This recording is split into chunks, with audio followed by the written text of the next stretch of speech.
പനയറ തൃപ്പോരിട്ടക്കാവ് ക്ഷേത്രത്തിൽ രാത്രി 12 മണിയോടെയാണ് മോഷണം നടന്നത്. ക്ഷേത്രത്തിന്റെ ഓട് ഇളക്കി മാറ്റിയാണ് മോഷ്ടാവ് അമ്പലത്തിനുള്ളിൽ പ്രവേശിച്ചത്. ക്ഷേത്ര സന്നിധിയിൽ സ്ഥാപിച്ചിട്ടുള്ള 2 വഞ്ചികളും കുത്തിത്തുറന്ന് കവർച്ച നടത്തിയിട്ടുണ്ട്. കൂടാതെ ചുറ്റമ്പലത്തിന് പുറത്ത് നാഗരുടെ മുന്നിലുള്ള വഞ്ചിയും കുത്തിത്തുറന്ന് കവർച്ച നടത്തി. ക്ഷേത്ര പൂജാരി രാവിലെ എത്തുമ്പോഴാണ് വഞ്ചികൾ കുത്തിപ്പൊളിച്ച നിലയിൽ കണ്ടത്. തുടർന്ന് ക്ഷേത്ര ഭാരവാഹികളെ വിവരമറിയിച്ചു. വിവരമറിഞ്ഞെത്തിയ അയ്യൂർ പോലീസ് CCTV ദൃശ്യങ്ങൾ പരിശോധിച്ചു.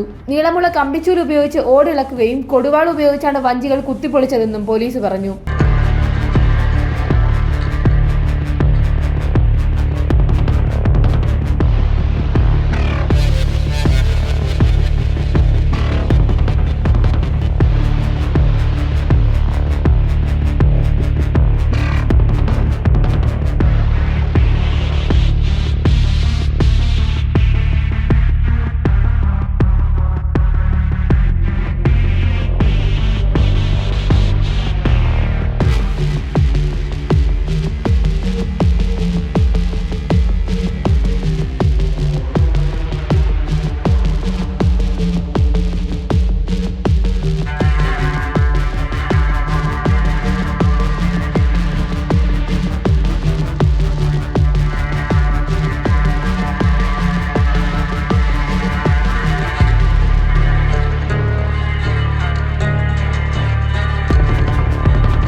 ഈ അമ്പലം നല്ല രീതിയിൽ പ്രവർത്തിച്ചുകൊണ്ട് വരികയും ഈ അമ്പലത്തിന് കുറേ സാമൂഹ്യ വിരുദ്ധരുടെ ശല്യമാണ് ഇപ്പോൾ ഇവിടെ ഉണ്ടായിക്കൊണ്ടിരിക്കുന്നതും. ഈ അമ്പല ഭരണസമിതിക്കെതിരെ പല വ്യക്തികൾക്കും ഊമക്കത്തയക്കുകയും ഇതൊക്കെയാണ് ഇവിടെ നടന്നുകൊണ്ട് വരുന്നത്. അതായത് എല്ലാവരും കളഞ്ഞിട്ട് ഇട്ടിട്ട് പോകണം എന്നുള്ളൊരാഗ്രഹത്തിലാണ് ഇവിടുത്തെ സാമൂഹ്യ വിരുദ്ധരുടെ ശല്യം ഉണ്ടായിക്കൊണ്ടിരിക്കുന്നത്.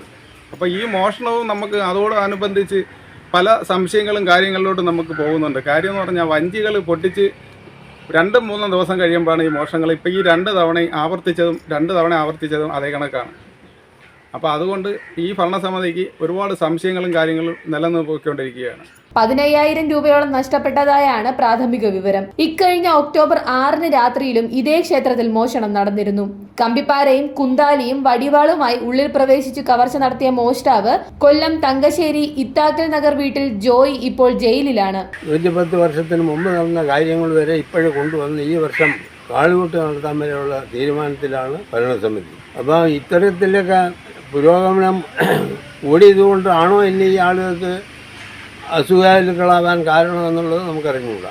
എന്തായാലും ശരി, ഇതിപ്പം ചെല്ലം പൊട്ടിച്ച് 4 ദിവസം 5 ദിവസം കഴിയുമ്പോഴത്തേക്ക് കയറി ഒരു മോഷണം നടത്തുകയെന്ന് വെച്ചാൽ അതൊരു തരം പ്രഹസനമാണ്. കാരണം ഭരണസമിതിയെ എങ്ങനെ താറടിച്ച് കാണിക്കാം, അല്ലെങ്കിൽ അവരെ എങ്ങനെ പുറത്താക്കാം എന്നുള്ളതാണ് ചില തൽപര കക്ഷികൾ നോക്കിക്കൊണ്ടിരിക്കുന്നത്. അപ്പം ഇതിന് ഇന്ന് ഭരണസമിതിക്ക് ബലമായിട്ടുള്ള സപ്പോർട്ടുള്ള നാട്ടുകാരാണ്. ഭാരത് വിഷൻ, വർക്കല.